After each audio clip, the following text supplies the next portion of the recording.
नमस्कार आर के cooking channel रे आपण समस्त को मोर स्वागत। आज मो बड़ पु कहला मामा अंडा पास्ता टे बने दौन मु स्कूल को लेकिन जीवी। मामा आ कौन कहबार अच्छी ठीक अच्छी चलतु केमिति बनेबा आमे अंडा मसाला पास्ता। पानी गरम है से आम अल्प टे तेल ऐड कर पास्ता को आम से ऐड कर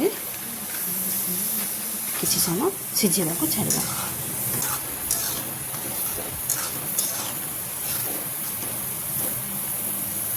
देखु आमर पास्ता मध्य सिझी सारा गैस को ऑफ करदे। एबे चलतु अंडा फ्राए करवा।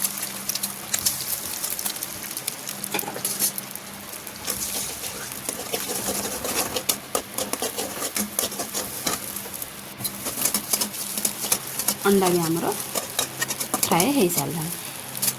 एबे पास्ता पाई पियाज टमाटो को काटवा। और छोटे छुआ खाइबे ना से मु लंका ऐड करनी।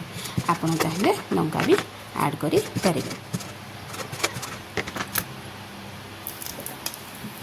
तेल गरम है से आम अल्प टिके चीनी ऐड करवा। पियाज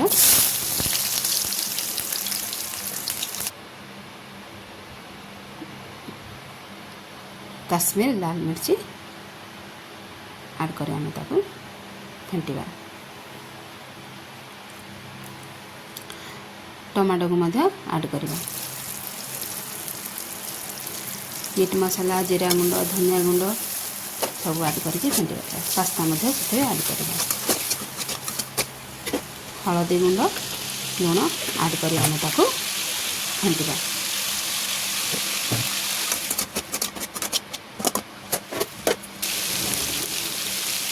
फ्राई होता अंडा को आम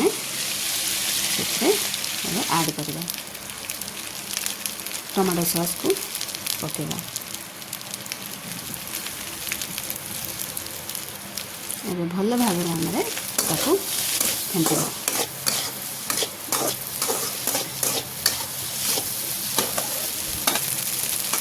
देखो आमर पास्ता रेडी। मो चैनल रे नुआ देखुथिले लाइक एंड शेयर करंतु एवं सब्सक्राइब भी करंतु। देखिबा को जेमती सुंदर खाइबा को मध्य बहुत स्वादिष्ट।